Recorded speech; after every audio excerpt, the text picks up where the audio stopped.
오늘 말씀 드리기 전에 먼저 여러분들에게 이야기하고 싶은 것은 오늘 말씀을 들으실 때 마음을 단단히 하고 들으면 좋겠습니다.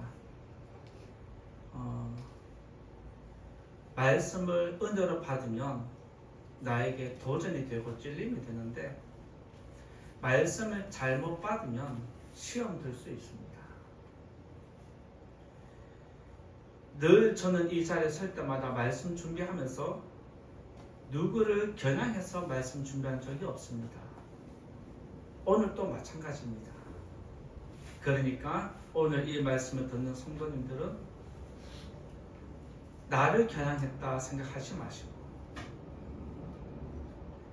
또 지난주에 먼 온 분들 나를 위해서 했다 생각하지 마시고 오늘 또 빠지신 분들도 혹시 유튜브 설교를 듣게 되면 내가 빠졌다라고 이런 설교했다고 시험 들지 않기를 바라면서 오늘 말씀 드리고자 합니다. 오늘 말씀의 배경은 한 바리새인이 안식일에 예수님의 집으로 초청을 했습니다. 14장 1절을 보면 예수님이 바리새인의 집에 들어갔을 때에 많은 사람들이 예수님의 말과 행동을 관심 있게 지켜보았습니다. 그들이 예수님을 엿보았다라고 성경이 기록하는데 엿보았다는 단어 자체가 좋은 의미는 아닙니다. 어떤 의도를 가졌는데 나쁜 마음을 가지고 예수님을 시험하고자 예수님을 힘들게 하려고 지켜보고 있다는 것을 이야기합니다.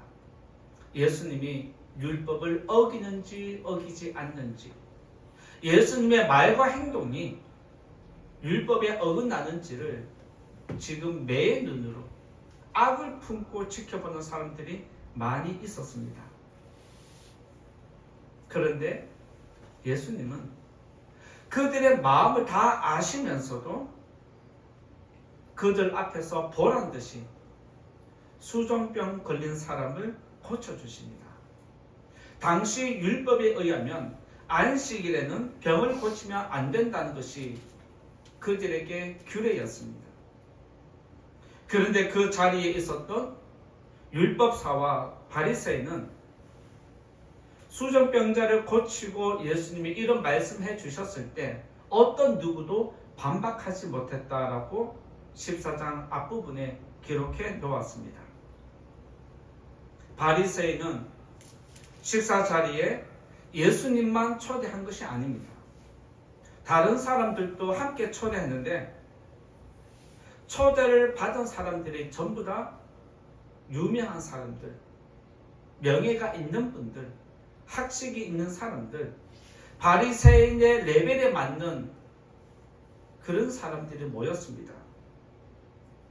그러면서 그들이 오면서 자리를 앉아야 되겠는데 그 자리에 앉기 위해서 내가 높은 자리에 앉아야 되겠다라고 생각을 하고 높은 자리를 찾아가는 모습이 보였습니다. 그때 예수님은 7절에서 초대받은 사람들에게 이렇게 말씀하십니다. 가능하면 높은 데 앉지 말고 낮은 자리에 앉는 것이 좋다라고 그렇게 말씀하셨습니다. 만약 내가 높은 자리에 앉아서 기분 좋아할 때 나보다 높은 사람이 온다면 나는 또 그 자리에서 내려가야 하는 부끄러움 당할 수 있기 때문에 차라리 처음부터 초청을 받거든 초대받는 자리가 있으면 낮은 자리부터 앉는 것이 더 지혜롭다라고 말씀하셨습니다. 그리고 예수님은 초청을 받은 사람들에게만 말씀한 것이 아니라 예수님을 초청한 바리새인에게도 이런 말씀을 하셨습니다. 형제나 친척이나 부자를 초청하지 말고 가난한 자, 몸이 불편한 자, 저는 자들과 맹인들을 초청하라고 12절에서 말씀하십니다. 예수님의 이 말씀을 자세히 들여다보면 지금 바리새인의 집에 초청된 사람들은 맹인이나 병든 자나 약한 사람이 없다는 뜻입니다. 그리고 그가 초청한 사람들을 보면 전부 다 형제, 친척, 그 다음에 부자, 사회적으로 명망이 있는 사람들이 초청된 것을 보게 됩니다. 그러면서 예수님은 가진 자보다 갚을 것이 없는 사람들을 대접하는 것이 마지막 날에 너에게 복이 된다라고 말씀하시면서 갚을 것이 없는 연약한 자들을 섬기라는 것이 예수님의 말씀입니다. 예수님의 이 가르침을 듣고 있던 한 사람이 이렇게 이야기를 합니다. 오늘 우리가 읽은 15절에 있는 말씀입니다. 같이 한번 읽어볼까요? 15절 말씀 같이 읽어보겠습니다. 시작. 함께 먹는 사람 중에 하나가 이 말을 듣고 이르되 무릇 하나님의 나라에서 떡을 먹는 자는 복되도다 하니. 이 사람의 말에 의하면 세상의 잔치보다 하나님 나라 잔치에 들어가는 것, 하나님 나라의 잔치에 참여하는 것이 더 복이 있다라고 이야기를 합니다.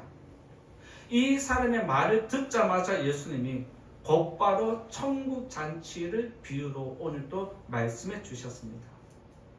오늘 말씀을 통해서 현대인의 삶과 한번 연결해서 말씀드리고자 합니다.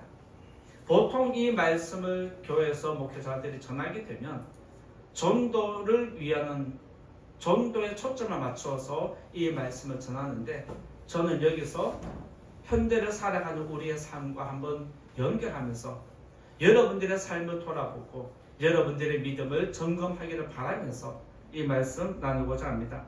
첫 번째, 현대인의 삶은 어떻습니까? 여러분들의 삶은 어떻습니까? 첫 번째로 바쁘다는 겁니다. 현대인의 삶은 첫 번째로 바쁘다는 것을 알 수 있습니다. 18절에서 20절 말씀 같이 또 한번 읽어보겠습니다. 18절에서 20절 같이 읽어봅니다. 시작. 다 일치하게 사양하여 한 사람은 이르되 나는 밭을 샀음에 아무래도 나가 보아야 하겠으니 청컨대 나를 양해하도록 하라 하고, 또 한 사람은 이르되 나는 소 5겨레를 샀음에 시험하러 가니 청컨대 나를 양해하도록 하라 하고, 또 한 사람은 이르되 나는 장가 들었으니 그러므로 가지 못하겠노라 하는지라. 큰 잔치를 베푼 어떤 사람은 하나님을 이야기합니다. 그리고 큰 잔치는 마지막 날 천국 잔치를 의미합니다. 큰 잔치를 어떤 사람이 마련하고 사람들을 초청했는데 그들은 하나같이 일치하여 초청을 거절했다라고 이렇게 말씀합니다. 큰 잔치를 베풀었다는 것은 재력으로 볼 때 그 마을에서 꽤 유명한 사람인 것을 알 수 있습니다. 재력이 있고 명망이 높은 집안에서 그 마을 사람들에게 초청장을 보내면 거절하는 것이 쉽지 않습니다. 웬만하면 다 초청을 수락하게 되어 있습니다. 그런데 말씀을 보면 그들은 하나같이 거절을 합니다. 그런데 그들이 거절하는 이유를 보면 거절할 수밖에 없는 상황입니다. 아마 여러분들도 잔치에 누가 초대한다면, 내가 합리적인 이유가 있다면 당연히 잔치를 빠지는 것이 내가 맞다라고 생각을 합니다. 여러분들이 오늘 말씀을 읽으셨을 때도 아, 그래, 맞아. 급한 일 생겼네. 빠진 거 당연하네. 라고 생각할 수 있습니다. 그 사람들이 하는 이야기를 보면 한 사람은 밭을 샀습니다. 어떤 사람은 소 5겨레를 샀습니다. 마지막으로 한 사람은 장가를 가는데 당신도 잔치를 벌였지만 나도 잔치의 주인공입니다. 나는 빠질 수 없습니다. 내 잔치가 중요하다라고 말하면서 거절했습니다. 예수님은 초청을 거절한 그들의 상황을 자세하게 언급을 하십니다. 그리고 가장 합리적인 방법으로 거절할 수밖에 없는 상황을 비유로 만들어내셨습니다. 여기서 우리는 예수님이 왜 이 말씀을 가장 합당한 이유를 끄집어내면서까지 말씀하셨는지를 깊이 생각해 봐야 한다는 겁니다. 앞에서 잠깐 언급했지만 마을에서 큰 잔치를 베풀었다는 것은 그 사람의 영향력을 의미합니다. 사람들은 초청받았는데 거절하면 안 된다는 걸 알기 때문에 나름대로 이유와 핑계거리, 변명거리를 찾습니다. 밭을 산 사람은 큰 돈이 들어갔기 때문에 그 땅이 어떠한지 가봐야 되겠고, 그 땅이 어느 곳에 있는지, 내가 잘 샀는지 잘못 샀는지 물을 수 있다면 빨리 가서 확인하고, 물을 수 있으면 물어야 하니까 밭을 보러 가는 것 당연한 겁니다.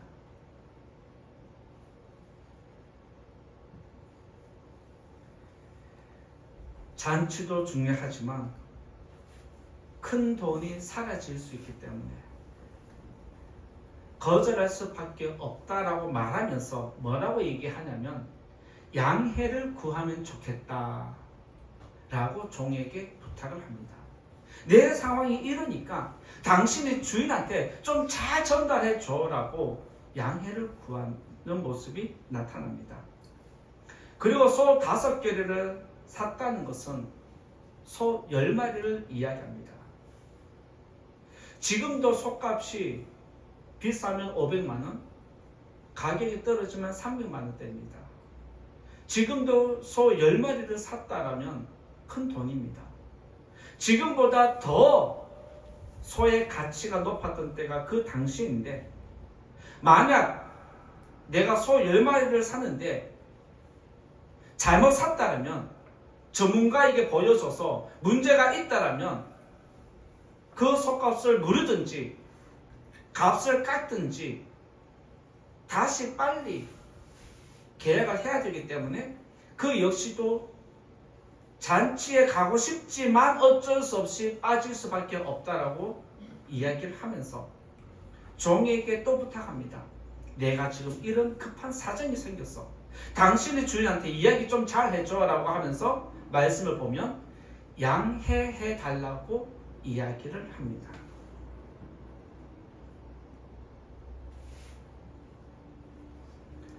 당시에 소 10마리를 샀다는 것은 재력이 크다는 것을 이야기하고, 소 10마리를 사서 농사를 지을 만큼의 많은 땅을 가지고 있다는 걸 이야기합니다. 이렇게 명망이 높은 사람도 자기를 초청한 사람이 있는데, 나보다 더 신분이 귀한 분이 나를 초청했는데 이렇게 할 수밖에 없다는 걸 이야기합니다.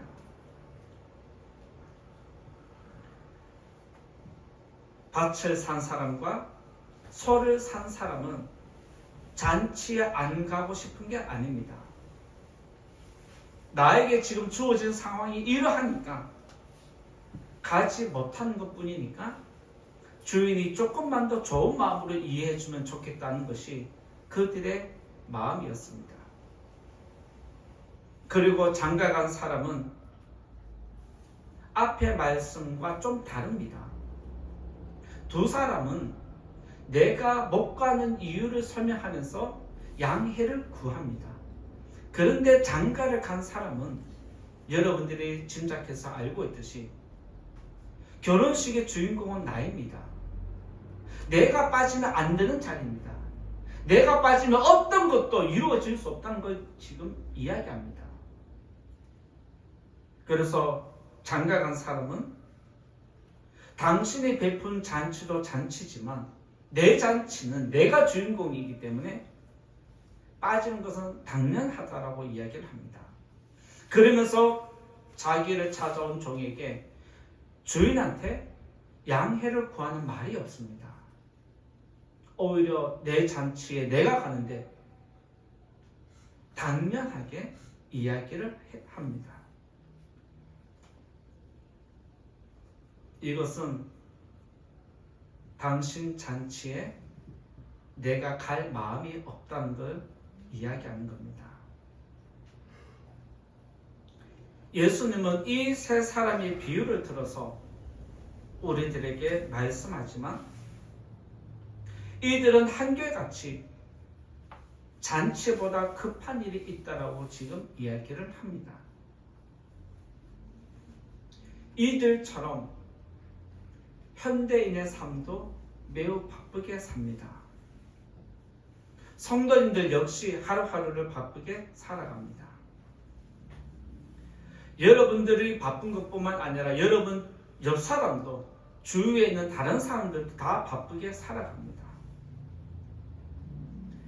이 시대를 살아가면서 바쁘지 않은 사람은 없습니다. 그런데 하나님은 매 주일마다 잔치를 마련하고 사람들을 초청하고 계십니다. 어떤 사람은 즐거운 마음으로 예배에 참석하는가 하면 어떤 사람은 내가 밭을 샀고 내가 소를 샀고 내가 장가를 갔기 때문에 이유와 핑계를 대면서 내 입장이 이러하니 잔치에 참여하지 못해도 예배를 빠져도 이해해달라고 그렇게 이야기를 합니다. 사람들은 예배에 참석하지 못하는 각자의 이유가 있겠지만 오늘 내가 거절한 예배가 나에게 마지막 예배가 될 수 있다고 생각하지 않습니다. 마지막 날 하나님 앞에 섰을 때 내가 그때 이 일 때문에 바빠서 그랬어요. 내가 먼저 선약이 있어서 그랬어요. 이런 말로서 양해를 구하면 하나님이 잘했다라고 봐주겠다라고 이야기하실까요? 그렇지 않습니다. 내가 오늘 이 자리에서 예배 드리는 이 시간이 저와 여러분이 하나님 앞에서는 마지막 예배가 될 수도 있습니다. 이것을 기억하고 나의 삶을 돌아보는 것이 믿음 생활입니다. 사람들은 각자 자신의 사정을 말하면서 양해를 구하지만 하나님이 초청했음에도 불구하고 거절한다면 그들을 받아주지 않습니다. 그러면서 오늘 말씀 뒷부분에 보면 하나님은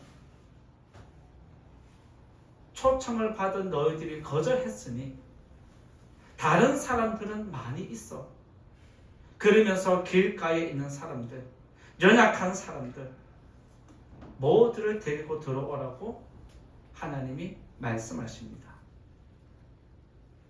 여러분이 이 자리를 채우지 않으면 여러분이 앉아있는 그 자리는 또 어느 순간 다른 사람이 채운다는 사실을 기억하고 주님께서 마련해 주신 이 잔치 자리를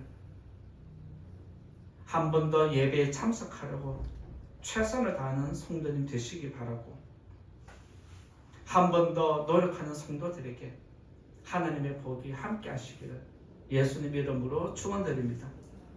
두 번째 말씀드릴 것은 두 번째는 현대인의 삶은 관심이 없다라고 말씀드릴 수 있습니다. 현대인의 삶은 관심이 없습니다. 16절에서 17절 말씀 보겠습니다.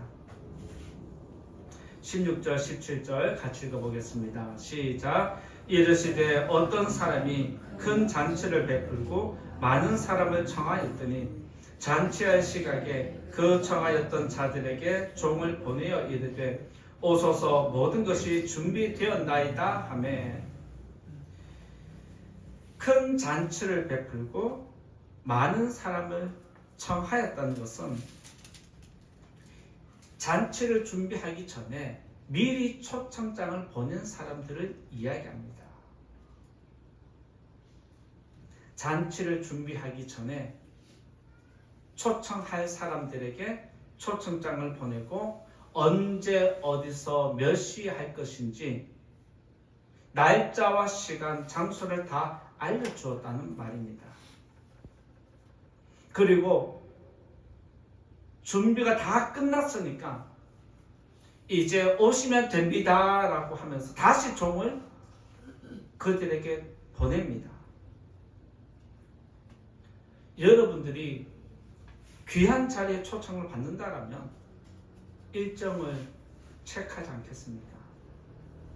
여러분들이 잔치에 그것도 귀한 자리에 초청 받았다라면 옷을 조금 더 좋은 것으로 준비하지 않겠습니까? 초청 받은 사람은 일정과 시간을 살피고 좋은 옷을 준비해 두었다가 그 날에 맞는 좋은 옷을 입고 참석하는 것이 일반적이고 당연한 겁니다. 그런데 오늘 예수님 비유를 보면 그들은 초청을 미리 받았음에도 불구하고 하나같이 거절했다라고 이야기를 하십니다. 여기서 예수님이 세 사람을 비유로 언급하셨습니다. 밭을 샀고 소를 샀고 장가 갔으니까 세 사람만 초청에 거부한 것처럼 느껴지는데 그게 아닙니다. 말씀을 보면 다 일치하게 사용했다는 것은 초대를 받은 모든 사람들이 전부 다 거절했다는 의미로 해석이 되어집니다. 이것은 각자의 일이 바쁜 것도 있지만 무엇보다 더 중요한 것은 잔치에 갈 마음이 없다는 뜻입니다. 마음이 있었으면 초청받은 날짜를 생각했겠죠. 마음이 있었으면 조금 더 좋은 옷을 준비를 해뒀겠죠. 마음이 있으면 우리가 다시 한번 초청을 받은 사람으로서 합당한 것을 갖추게 되어 있습니다. 그렇게 하지 않는 것은 어떤 일보다도 급한 일이 있어도 마음이 없기 때문에 그 일을 핑계 삼아서 잔치를 회피하는 것입니다. 마음이 없기 때문에 주일을 앞두고도 주일을 준비하는 마음이 없다는 걸 이야기합니다. 내일이 주일이라는 것을 준비하는 사람은 날짜를 생각하고 내일이 주일이라는 생각을 하면은 옷을 준비해 놓고 주일이 되면 한 번 더 정결한 마음으로 이 자리에 서기 위해서 나온다는 것을 기억해야 됩니다. 이 자리에 계신 성도님들 오늘 나오신 것만으로도 사실 목회자로서 감사해야 합니다. 그런데 이 자리에 나오실 때 어떤 준비를 하고 나오셨는지 참 궁금합니다. 아무런 마음 없이 이 자리에 나와 있다라면 어제 토요일이었음에도 불구하고 내일이 주일이라는 생각 자체를 하지 않고 있다라면 잠을 늦게 자고 내 할 거 다 하면서 주일을 준비하는 마음이 되어 있지 않습니다. 내일이 주일이라고 준비하는 사람은 내일 주일날 어떤 옷을 입고 갈 것인지 미리 자신의 옷을 챙겨놓고 준비하고 하나님께 드릴 예물도 준비해 놓는 것이 기본적인 상식입니다. 이 자리에 계신 성도님들, 제가 한 번씩 부탁드리고 교육을 했지만 아직도 고쳐지지 않는 것을 보면 참 목회자로서 안타까운 마음이 많이 있습니다. 여러분들의 옷, 여러분들의 신발, 여러분들의 예배 드리는 자세, 태도, 마음가짐 정말 조심하셔야 합니다. 이제 곧 여름이 다가오면 날씨가 덥다고 아무렇지 않게 짧은 옷을 입고 오는 것, 사실 다른 사람들에게 민망한 일일 수도 있습니다. 내 옷 하나가 다른 사람의 예배를 방해할 수 있다는 것, 이것을 기억을 하고 미리 토요일 주일을 준비하는 예수님의 초청에 부름에 합당한 옷을 챙겨놓는 우리 성도님 될 수 있기를 다시 한번 간곡히 부탁을 드립니다. 초청받은 사람이 모두 거절하자 주인은 종들에게 거리에 나가서 가난한 사람이든지 몸이 불편한 사람이든지 맹인이든지 다리를 저는 사람들이든지 무조건 너희들 눈에 띄는 대로 무조건 다 데려오라고 그렇게 명령합니다. 여기서 먼저 잔치에 초청받은 사람은 이스라엘 백성을 의미합니다. 그리고 길가에 나가서 흩어져 있는 모든 사람들은 전부 다 이방인을 의미합니다.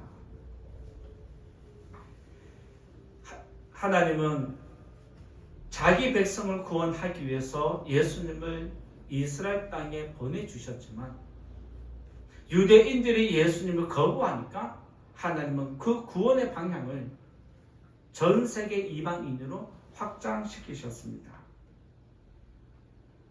이렇게 해서 구원의 길이 열려서 저와 여러분들이 예수님을 믿게 되고 내가 죽어도 산다는 그 소망을 가지고 있는 것입니다. 예수님은 비유의 마지막에서 초청을 거절한 사람은 잔치에 참석할 수 없다라고 분명히 언급하십니다. 급한 일이 생기면, 바쁜 일이 생기면 사람들은 나중에라도 잔치 가면 되지 라고 생각을 합니다. 하지만 구원은 내가 원하는 때에 이루어지는 게 아닙니다. 내가 원한다라고 해서 내가 원하는 시간에 구원이 나타나지 않습니다. 구원은 하나님이 허락한 시간에만 이루어집니다. 그래서 구원이 주어졌을 때, 은혜가 주어질 때 하나님을 찾아야 하고 하나님을 잡아야 합니다. 구원은 기회가 주어질 때 잡는다는 것 꼭 기억하시기 바랍니다. 초청을 받은 자리에서 예수님이 비유로 말씀하신 건 그들이 예수님에게 관심이 없다는 것을 이야기합니다. 내가 너희들을 위해서 이 자리에 있지만 너희들 어떤 누구도 나에게 관심을 주지 않는다. 그런데 나에게 관심을 주는 사람들은 길거리에 있는 사람들, 먹을 것이 없는 사람들, 병든 자들, 전부 다 갈급한 심령들이다라고 예수님이 말씀하십니다. 같이 예배를 드리지만 갈급함으로 준비되어 있는 성도와 갈급함 없이 준비됨 없이 이 자리에 있는 성도에게는 주어지는 은혜가 다르고 깨닫는 은혜가 다르다는 걸 기억해야 됩니다. 마찬가지로 이 시대 사람들은 바쁜 것도 있지만 무엇보다 예수님에게 관심이 없다는 것을 알 수 있습니다. 사람들은 전도지를 거부할 뿐만 아니라 전도지를 받아도 읽지 않습니다. 그리고 보란듯이 그 앞에서 손으로 구긴 다음에 찢은 다음에 쓰레기통에 던져뒀습니다. 그리고 그들은 핸드폰을 다시 켜고 핸드폰에 집중하면서 각자의 길을 걸어갑니다. 사람들이 바빠서 전도지를 구겨 던지고 사람들이 바빠서 예수 믿으세요 전도하면 무시하고 지나갑니까? 아닙니다. 바쁜 게 아니라 관심이 없어서 그렇습니다. 내가 구원받아야 할 존재라는 것을 모르는 겁니다. 내가 죄인이라는 것을 모르기 때문에 복음으로 초청해도 거절합니다. 여러분들이 길에 나가서 이단이 전도하는 거 보면 여러분들은 어떻게 지나갑니까? 무시하면서 지나가지 않습니까? 저거 이단이다. 무시하면서 지나가는 것처럼 사람들도 예수에게 관심 없는 사람은 무시하면서 그냥 지나갑니다. 예수님에게 관심이 없으니까 교회가 보이지 않고 마지막 날에 관심이 없으니까 세상 일에 집중하면서 살아가는 게 현대인의 모습입니다. 이처럼 현대인의 특징은 다른 사람에게 관심이 없습니다. 현대인은 복음과 예수님에게도 관심이 없습니다. 자기만 잘 되면 되고 본인만 아프지 않으면 되고 자신의 일에만 집중하면 된다고 생각하며 살아갑니다. 그러면서 세상 사람은 다른 사람보다 내가 먼저다라고 그렇게 생각하고 살아갑니다. 세상 사람이 교회에 관심 없는 것 당연합니다. 믿음 없는 사람이 예수를 찾지 않는 것 당연합니다.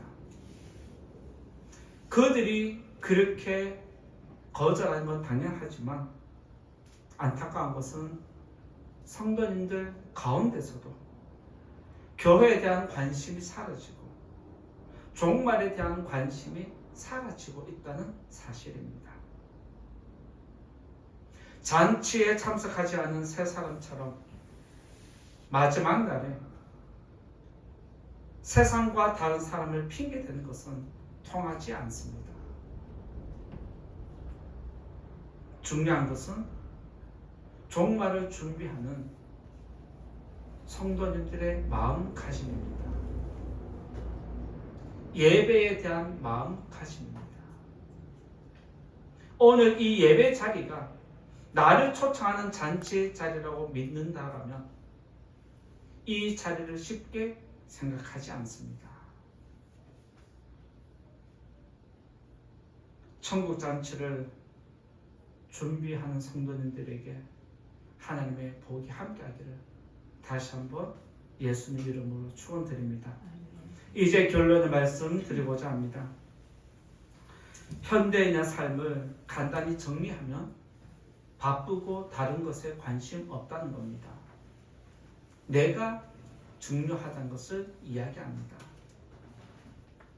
여러분들도 그들처럼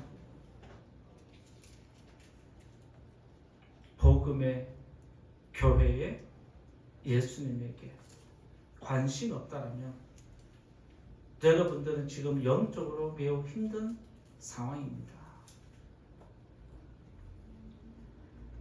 세상이 교회에 관심이 없으니까, 세상이 예수님에게 관심이 없으니까 이렇게 흘러가도 되는구나 라고 착각하시면 안 됩니다. 이 자리에 계신 성도님들에게 다시 한번 부탁드리고 싶은 건 믿음을 끝까지 잘 지키시는 성도님 될 수 있기 바랍니다. 여러분의 믿음을 끝까지 잘 지키셔서 하나님 나라 잔치에 늘 참여하는 복 있는 성도님 다 되시기를 예수님 이름으로 축원드립니다. 말씀을 생각하면서 같이 기도하겠습니다. 현대인의 삶은 바쁘고 관심 없다라고 했는데 여러분들의 삶이 혹시 바쁘고 관심 없는 건 아닙니까?